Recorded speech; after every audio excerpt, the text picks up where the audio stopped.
Bonsoir à tous. Soir d'info en seconde partie qui reçoit M. Abdou Karim Mbengue. Il est le secrétaire national chargé des TIC au niveau du Parti socialiste. Bonsoir Abdou Karim. Bonsoir Binta. Alors le Parti socialiste qui sort d'un séminaire de 2 jours, c'était quoi l'objet de ce séminaire? Je voudrais d'abord vous remercier Binta pour cette invitation et l'opportunité que vous nous donnez pour faire l'économie de notre séminaire. Nous avons terminé très tard hier et nous n'avons pas pu organiser un point de presse comme nous le faisons régulièrement.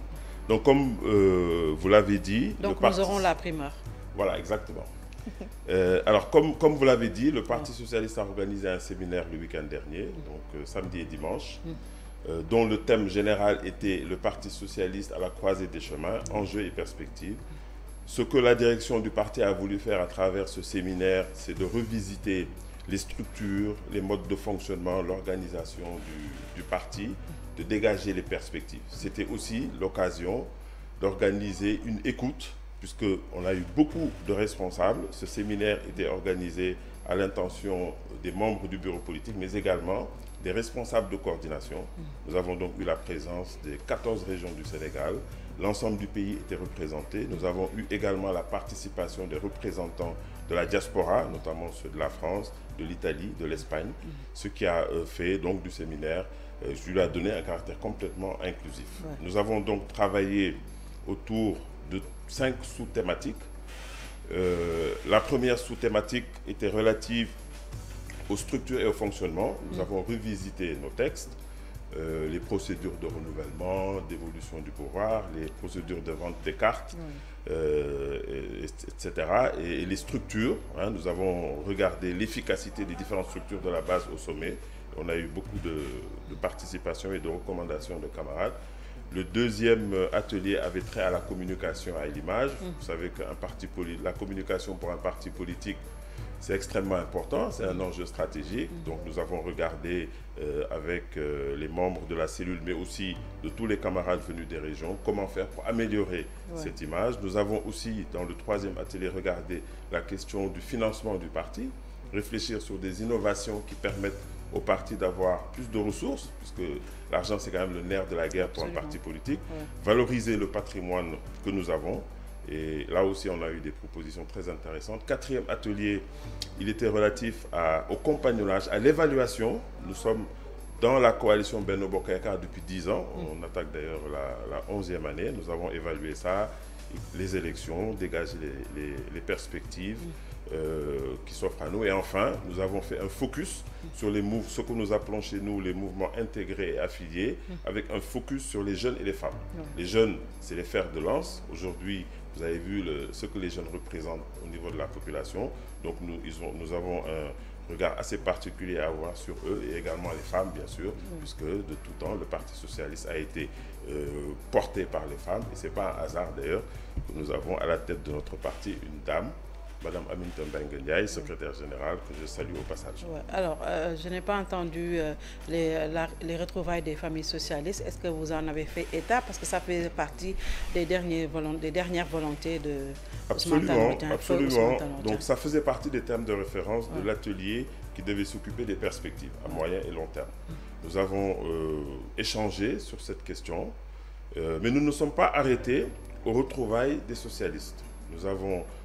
beaucoup de camarades ont évoqué les retrouvailles de la gauche. D'ailleurs, des initiatives sont déjà en cours sur les retrouvailles de la gauche. Donc ça dépasse les socialistes et les sociodémocrates.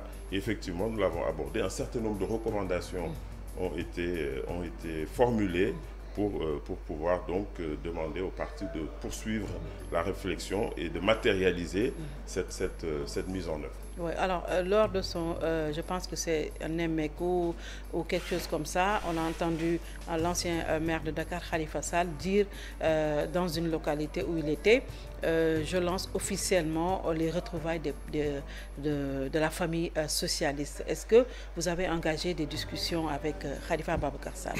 J'ai entendu surtout notre camarade, je l'appelle ainsi, puisqu'il se définit toujours comme socialiste, dire qu'il est socialiste. Oui. S'il est socialiste, faire un appel aux socialistes par voie d'une tournée ou de la presse, ne me semble pas être la meilleure formule. Nous avons discuté de la question de façon sérieuse et évidemment, nous n'utiliserons pas la presse pour dire nous lançons un appel. Je crois que lorsqu'on dit retrouvailles, ça doit passer par des mécanismes assez sérieux, formalisés, si on veut se donner des chances de succès et aborder les discussions de manière très concrète. Cela dit, cet appel, on l'a bien entendu, beaucoup de camarades l'ont entendu, mais je pense qu'il reste à mettre un contenu à ces retrouvailles et surtout de passer par des mécanismes qui soient des mécanismes plus appropriés. Est-ce que cela veut dire que les portes du Parti socialiste sont ouvertes à Khalifa Ababacar Sall et compagnie qui avaient quitté le parti? Et bien sûr. D'ailleurs, je rappelle qu'un certain nombre de camarades, après nous avoir quittés, sont revenus.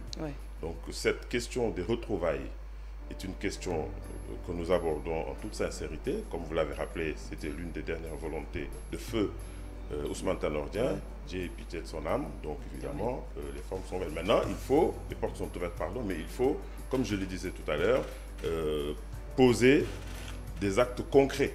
Et c'est à cela que la direction du parti, après avoir examiné ces recommandations, va regarder les modalités, etc. Alors, maintenant, on avait entendu au tout début de votre compagnonnage avec le parti au pouvoir, l'APR, dans Benno Bokk Yakaar, que nous allons gagner ensemble et gouverner ensemble et que le Parti socialiste aura son candidat en 2024. Alors, vous avez discuté au sein du séminaire de la fin du compagnonnage avec Benno ou pas? Nous avons évalué. Donc dans un atelier, c'était comme ça que c'était intitulé. Nous avons évalué les élections et nous avons évalué notre participation, notre compagnonnage avec la coalition Benno Bokk Yakaar.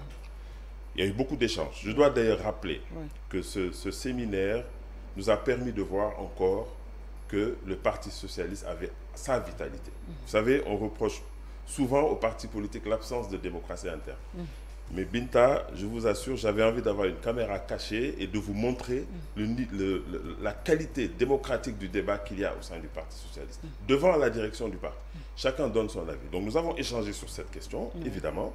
Il y a un certain nombre d'avis, de recommandations, et il appartient maintenant à une commission de synthèse, puisque les rapports des 5 ateliers vont faire l'objet d'une synthèse générale autour de notre camarade Mamadou Faye, le ministre Mamadou Faye, qui dirige donc cette commission de synthèse, qui va être soumise, elles vont être soumises, ces recommandations, au parti, à la direction du parti, notamment les instances telles que le secrétaire exécutif national, le bureau politique, pour pouvoir maintenant lui donner un contenu. Nous y mettrons de la méthode, puisque certaines recommandations pourront être mises en œuvre certainement immédiatement, d'autres devront faire l'objet de conformité avec les statuts et le règlement intérieur du Parti socialiste. Donc nous avons des textes que nous allons appliquer sur cette question, comme sur la question, peut-être pour anticiper une question de l'élection présidentielle, qui sont des décisions majeures.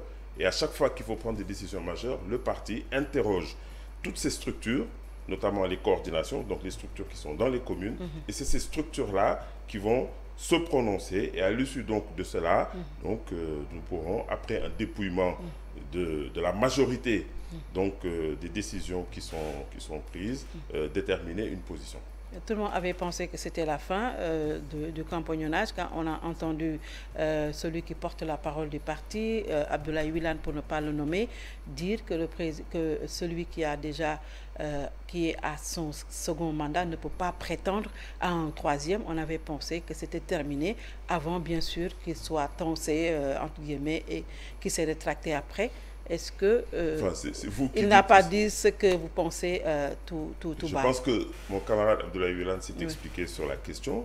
D'abord, je voudrais dire, entre ce qu'il a dit, notamment ce qu'il aurait dit, notamment le fait que le président actuel ne peut pas se représenter et la fin du compagnonnage, il n'y a pas de lien. Il n'y a pas de lien. Et comme je l'ai dit, je crois qu'il s'est assez expliqué là-dessus. Je dois préciser, parce qu'on l'a un peu entendu, l'objectif du séminaire n'était pas de prendre des décisions. L'objectif du séminaire était d'organiser la réflexion.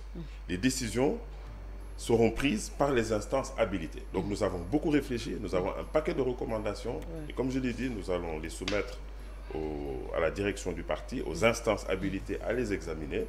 D'ores et déjà, je peux quand même dire qu'il y a 2 décisions fortes qui ont été prises à application immédiate. La première décision, c'est plus un rappel à une posture que nous devons tous avoir en tant que socialistes, puisque comme je l'ai rappelé tout à l'heure, nous avons eu un débat démocratique. Les camarades se sont exprimés devant la direction du parti et on a eu la patience de les écouter. Le premier jour, nous sommes restés jusqu'à 20h. Le deuxième jour, en plein air, nous sommes restés jusqu'à 17h sans manger, etc. Et on a écouté tous les camarades. Et je dois dire qu'on a une belle moisson de recommandations. Et ce qu'on a décidé sur la posture, c'est que la solidarité dans l'action, revenir à ce qu'est un socialiste, solidaire, fraternité, c'est ça qui peut nous permettre d'être forts. Donc l'unité et la cohésion, et nous sommes tous d'accord pour cela. Les jeunes ont d'ailleurs dit, nous devons tous être des ambassadeurs du parti, le défendre quoi qu'il advienne. À l'intérieur, on dit ce qu'on pense, on peut même se taper, mais à l'extérieur, on défend le parti. Et nous avons tous été d'accord là-dessus. Deuxième grosse décision, c'est la reprise des tournées du bureau politique dans les régions. La secrétaire générale Aminata Mbengue Ndiaye a demandé à ce qu'on mette en place des pôles 4 à 5 qui vont sillonner les régions pour rencontrer les militants, redynamiser le parti.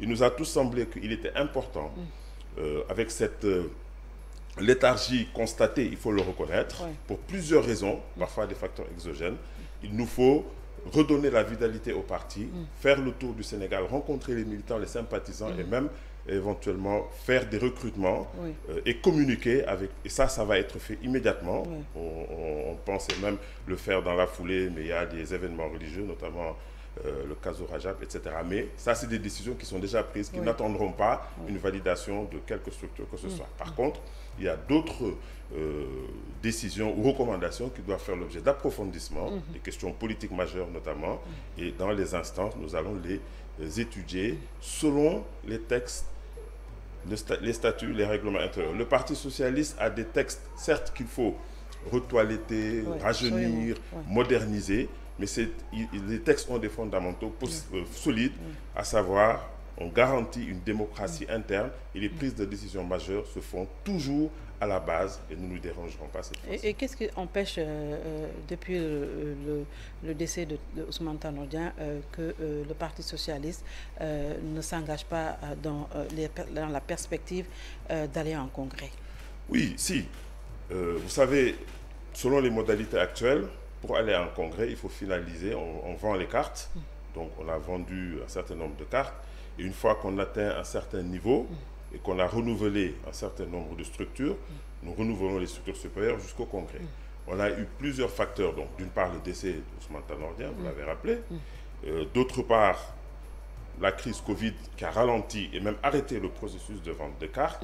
Et puis ensuite, d'autres événements ici ou là qui nous ont empêchés d'accélérer le processus. Cette question a aussi été abordée pendant le séminaire dans le but de trouver des solutions, notamment, comme je le disais tout à l'heure, regarder au niveau de nos textes et au niveau même du prix de la vente des cartes. C'est aller jusqu'à là, les réflexions et les propositions, et de voir comment on peut accélérer le pas et aller à un congrès ordinaire pour renouveler les structures et le personnel politique. Là aussi, nous avons tous été d'accord sur le fait qu'il fallait accélérer le pas, trouver les moyens d'y aller et surtout permettre au parti de retrouver cette vitalité. Donc le congrès, on va y arriver, c'est des choses sur lesquelles nous discuterons également dans les instances du parti. Alors, on a entendu quelque part, je pense que c'est votre adjoint qui avait mis en place déjà une structure dénommée ADIS, quelque chose comme ça, pour dénoncer le fait que vous perdez beaucoup plus maintenant dans le compagnonnage que vous n'en gagnez au sortir des élections locales, au sortir des élections législatives. Vous avez eu 5 députés. Alors, on a entendu, je pense que c'est votre adjoint au niveau de secrétaire national chargé des TIC qui a mis en place Diao. On a entendu également des jeunes qui veulent avoir un candidat au niveau même du Parti socialiste. Alors, où est-ce que ça bloque? Les chocs des ambitions, Aminata Mbengue Ndiaye, Serigne Mbaye Thiam, les pro-Aminata, les pro-Serigne Mbaye Thiam. Est-ce que tout ça, quand même, ne met pas un frein au développement du Parti socialiste, à l'avancée? Est-ce qu'on peut empêcher un parti d'avoir en son sein des personnalités qu'il y ait des ambitions. On ne peut pas. Ce qui est important, c'est qu'il y ait un cadre. Et ce que nous avons fait ce week-end le montre à souhait. Nous avons mis un cadre et nous allons poursuivre cela, de discuter entre nous. Des jeunes qui se lèvent, qui réclament plus de responsabilités, là aussi, pour un parti, notamment pour le monde actuel, pour le Sénégal d'aujourd'hui, avec ce que représentent les jeunes, ça choque personne. C'est tout à fait normal. C'est à nous, partis politiques, et nous l'avons compris au PS, d'offrir un cadre d'expression à ce bouillonnement d'idées, etc. Maintenant, pour régler la question de la dévolution du pouvoir, il nous faut mettre en place un cadre. Et nous l'avons aujourd'hui. On peut peut-être l'améliorer. Nous avons un cadre qui permet à chaque militant qui souhaite accéder à des responsabilités le plus élevées possible, de dire oui, je suis candidat. Et à ce moment-là, on met en branle les mécanismes. Mais ce que je peux vous dire par rapport à tout ce que vous avez cité, et vraiment, ce séminaire a été l'occasion de remettre tout cela à plat. Et tous ces camarades, vous en avez cité quelques-uns, et d'autres que vous n'avez pas cités, nous sommes tous d'accord pour dire que si le parti doit redevenir fort, il faut que nous soyons unis. Nous avons tous, c'est presque un engagement que beaucoup ont pris, moral, pour ça, parce que c'est évident que si nous nous dispersons, nous n'obtiendrons rien, alors que si nous sommes unis, nous pouvons revenir au pouvoir. Et c'est ça l'objectif de tout parti politique, et c'est l'objectif du PS qui est intact.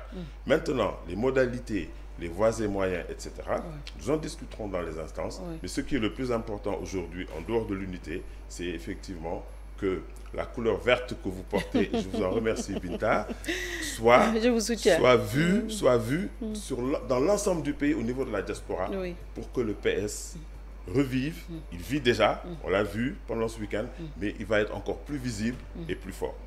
Beaucoup pensent que le PS quand même a perdu de sa superbe, que le Parti socialiste quand même ne peut plus se relever. Mais vous savez, beaucoup de nos camarades ont fait l'aveu, des camarades socialistes, qui effectivement, parce qu'ils ont exposé aux médias, parce que nous n'avions plus une communication offensive, l'image du PS se limitait à des tiraillements. Donc, à l'intérieur du pays, c'est ce que les gens voyaient. Quand ils sont venus pendant le séminaire et qu'ils ont vu la qualité des militants qui sont toujours là, qui ont passé 2 jours, 2 journées pleines, eux-mêmes étaient étonnés et ont démenti ce que vous venez de dire. Ils se disent, mais le parti est encore fort. À nous maintenant de travailler à le rendre plus visible, à le rendre plus attractif et à aller à l'encontre de nos militants et sympathisants partout où ils sont à travers le pays. Et ça, c'est un peu l'engagement que nous avons tous pris et nous allons, comme je vous l'ai dit tout à l'heure, dans les prochains jours, le montrer et montrer aussi à la face du Sénégal et du monde que le Parti socialiste et ce parti qui a amené le pays à l'indépendance, il doit se moderniser, il doit faire sa mue, et Inch'Allah, on va le faire pour que demain, le Parti socialiste puisse occuper la place qu'il a occupée avant. Le Parti socialiste, on a toujours entendu les responsables dire aura un candidat en 2024. Est-ce que vous avez abordé la question, la problématique du 3e mandat? Est-ce que vous avez parlé du profil de votre prochain candidat? Nous avons parlé du parti. C'était un séminaire du parti. Nous sommes un parti politique autonome et nous avons parlé de nos problèmes à nous. Tout ce qui n'est pas dans le parti, qui ne concerne pas le parti, n'a pas été abordé. Nous avons effectivement parlé de la perspective de l'élection présidentielle de 2024. Des camarades ont donné des points de vue. On a écouté tout le monde. Je vous ai dit, l'un des objectifs de ce séminaire, c'était de permettre à tous les camarades de s'exprimer. Une fois qu'ils se sont exprimés, nous avons les rapports des ateliers, nous allons les examiner au niveau du secrétariat exécutif national. Et sur cette question, de toute façon, d'élection présidentielle, je l'ai dit, je le répète, le parti a un cadre dans ses textes qui permet de régler cette question. Et dans tous les cas, ce n'est pas moi ici devant votre plateau ou quelques dirigeants qui va le décider, ce sont les militants qui vont le décider à la base dans l'ensemble des coordinations qui existent au niveau du parti. Donc ça, c'est extrêmement clair et c'est ça la démocratie interne. peut-être que nous devons plus communiquer sur la façon dont le PS fonctionne, oui. mais c'est une démocratie interne. Donc cette question, nous ne l'avons pas fuite, nous ne l'avons pas éludée, nous l'avons examinée, nous avons entendu tout le monde, et la diversité des points de vue a fait la richesse de nos débats, et nous allons donc poursuivre la discussion. Et s'il y a des candidats des candidatures à la candidature qui s'affichent, comment est-ce que vous allez faire? Parce que le PS quand même nous avait habitués à aller aux primaires s'il y a des candidats affichés. Est-ce que vous avez réfléchi? Est-ce que ça peut se faire? Ça pourrait se faire? Je dois dire qu'on n'a même pas besoin de réfléchir, oui. puisque les textes sont clairs. Oui. La pratique dans oui. le Parti socialiste est très claire. S'il y a une multiplicité de candidatures internes, oui. nous allons interroger la base. Oui. D'abord, il faut un certain nombre de critères qui existent. Ce n'est pas la première fois qu'on le fait. Et une fois qu'on définit les critères, les candidats, s'ils sont éligibles, devront donc compétir, et nous interrogeons la base du parti. Oui. Donc ça, il n'y a même pas besoin de réflexion, c'est quelque chose qui existe, et je vous ai dit tout à l'heure, même si on doit améliorer nos textes, il y a des fondamentaux solides au niveau de nos textes en termes de démocratie interne. Sauf que le temps n'attend pas, nous sommes à moins de 12 mois de la présidentielle de 2024. Oui, mais quelle est la... Aujourd'hui, c'est vrai qu'on a entendu un certain nombre de candidatures déclarées. Oui. Mais on est à 12 mois. Lorsqu'on interroge, et je pense que vous êtes expérimenté, Binta, lorsqu'on interroge le passé, les périodes d'annonce ou d'organisation de congrès d'investiture, c'est en général novembre, décembre, le plus tôt octobre, parfois même en janvier, alors que l'élection se fait en février. Il nous reste un an. C'est vrai que ça s'approche, nous avons encore le temps. Alors, est-ce que vous êtes, pour terminer, vous êtes penché sur la situation électrique, politico-électrique de ce pays? Est-ce que vous en avez parlé? C'est vrai que nous avions défini les termes de référence depuis longtemps. Oui. Ce que vous évoquez, c'est l'actualité. Évidemment, on ne peut que regretter ce climat de violence. Le Sénégal ne connaît pas ça, même si on a eu quelques épisodes de des souvenirs qu'on veut d'ailleurs qui s'effacent très vite, notamment en 2011, etc. Ce qu'on est en train de voir, évidemment, est à regretter. Nous le regrettons profondément. Nous lançons d'ailleurs un appel à l'ensemble de la classe politique à un retour au calme, à la sérénité. C'est dans la sérénité qu'on peut avancer et faire développer notre pays, notre Sénégal qui nous est tous si cher. Donc sans avoir abordé de façon formelle, évidemment, le Parti socialiste est connu comme un parti qui prône la paix. Nous sommes des sociodémocrates.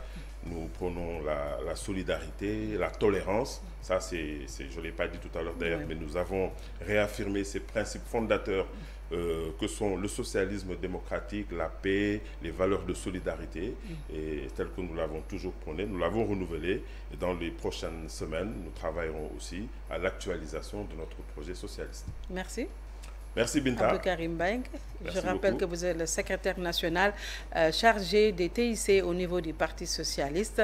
Merci d'avoir suivi. Bien le bonsoir.